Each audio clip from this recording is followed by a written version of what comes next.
Saudari-saudaraku, sahabat Rema yang terkasih, salam jumpa dalam program Rema. Hari ini Minggu 6 Februari 2022, Minggu biasa, pekan yang kelima. Sabda Tuhan yang akan kita renungkan diambil dari Injil Lukas bab 5 ayat 1 sampai dengan 11. Tema permenungan kita ini adalah panggilan sebagai proses dialog antara aku dan Allahku. Sahabat Rema yang terkasih, bacaan Injil hari ini mengisahkan panggilan Simon yang diangkat oleh Tuhan sebagai penjala manusia. Kisah diawali dengan Simon yang agaknya awalnya berkeberatan menuruti perintah Tuhan Yesus untuk menebarkan jala di tempat yang lain.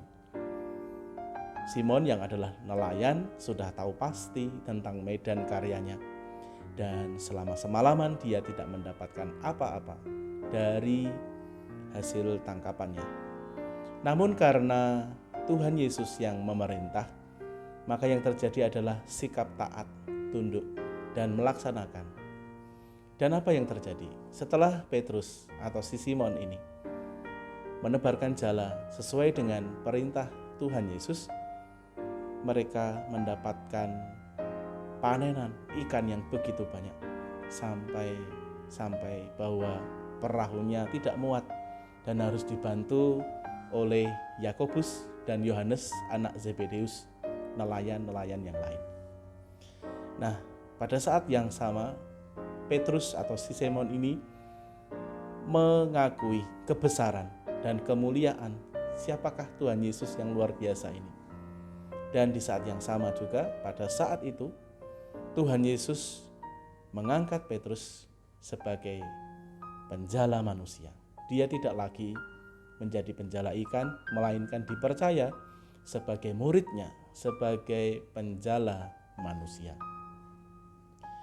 Saudari-saudaraku, sahabat Rema yang terkasih, terjadi sebuah dialog antara Simon dengan Yesus dalam kisah panggilan ini.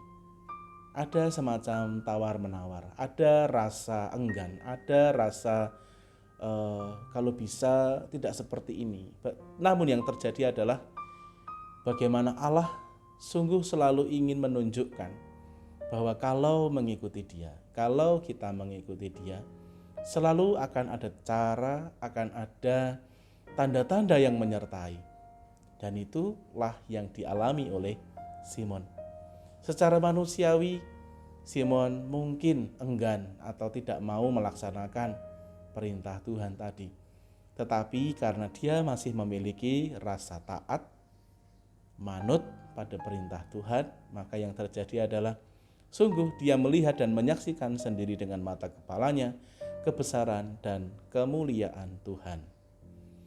Banyak sekali contoh tokoh-tokoh dalam kitab suci, para nabi, orang-orang yang dipilih oleh Tuhan, juga ketika dipanggil oleh Tuhan untuk melaksanakan sebuah karya atau misi, di sana terjadi yang namanya timbang rasa. Selalu ada yang namanya dialog. Bagaimana sang nabi atau orang-orang pilihan Tuhan itu berkomunikasi. Ada yang tawar-menawar, ada yang sedikit menolak, ada yang enggan. Namun akhirnya Tuhanlah yang menang. Dan pada saat itu ketika manusia akhirnya menyerahkan seluruhnya di hadapan kuasa Tuhan, yang terjadi adalah tanda-tanda Tuhan akan menyertai.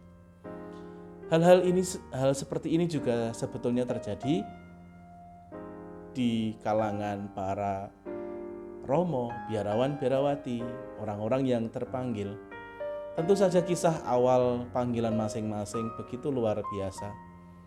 Dan dalam perjalanan selalu ada proses untuk berdialog. Iya atau tidak, terus atau mundur, terus maju atau pulang dan sebagainya. Selama proses pendidikan para romo, biarawan, biarawati, selalu ada yang namanya dialog ini. Bagaimana para romo juga timbang rasa, selalu mengolah dan selalu menawar-nawar, melihat bagaimana Tuhan, apakah aku masih pantas, apakah aku akan lanjut. Namun Tuhan akan senantiasa menunjukkan tanda-tanda kepada orang-orang yang terpanggil. Di sini saya mau mengatakan bahwa yang namanya panggilan rupa-rupanya adalah sebuah proses dialog yang tiada habis-habisnya. Tadi yang dalam bacaan Injil tentu saja adalah panggilan awal, bagaimana Petrus menanggapi panggilan Tuhan. Namun yang terjadi adalah selama 3 tahun kurang lebih bersama dengan Tuhan Yesus, Petrus dan juga murid-murid yang lain tentu saja mengalami perubahan pergolakan hati, kadang naik, kadang turun, kadang sangat beriman, namun kadang juga lemah, kadang begitu bersemangat, namun kadang juga jatuh dalam aneka macam kelemahan. Para murid berproses di dalam hidup panggilan mereka. Kami, para romo, bruder, suster pun juga mengalami hal yang sama. Menanggapi panggilan awal yang begitu indah, seterusnya harus kami olah di dalam proses dialog ini antara Allah dengan kami, dengan aku yang sedang berproses di dalam hidup panggilan. Panggilan bukan sesuatu yang sekali jadi, melainkan sebuah proses sepanjang hidup. Bagaimana orang menanggapi panggilan Tuhan, senantiasa mengatakan iya atas semua perintah-perintah Allah dan senantiasa bekerja seturut dengan kehendaknya. Bukan hal yang mudah, tetapi hal-hal seperti ini haruslah menjadi kesadaran bagi para biarawati tentu saja. Namun ini juga bagi kita semua umat beriman. Menjadi murid Kristus, kita sebagai murid-murid Kristus juga merupakan sebuah proses dialog. Panggilan kita sebagai murid-murid Kristus, sebagai orang-orang beriman, bukanlah proses yang sekali jadi, melainkan sesuatu yang senantiasa harus kita proses di dalam dialog-dialog kita dengan Tuhan. Kadang kita berada di tempat yang tinggi, kadang kita berada di tempat yang rendah, kadang kita bergairah dan bersemangat di dalam hidup, di dalam iman, namun kadang kita juga jatuh dalam aneka macam kelemahan. Dalam segala situasi itu senantiasa terjadi dialog. Akankah kita selalu bersedia meletakkan segala-galanya di hadapan Tuhan dan kemudian kita manut serta ikut apa yang menjadi perintah Tuhan?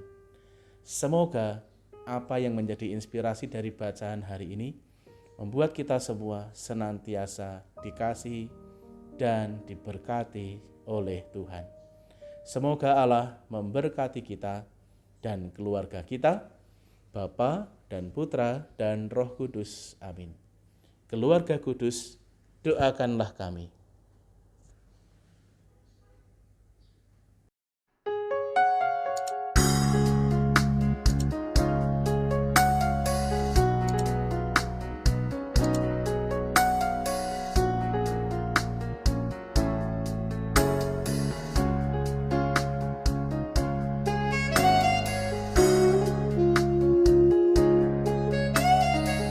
Sahabat Rema, sampai jumpa dalam program berikutnya.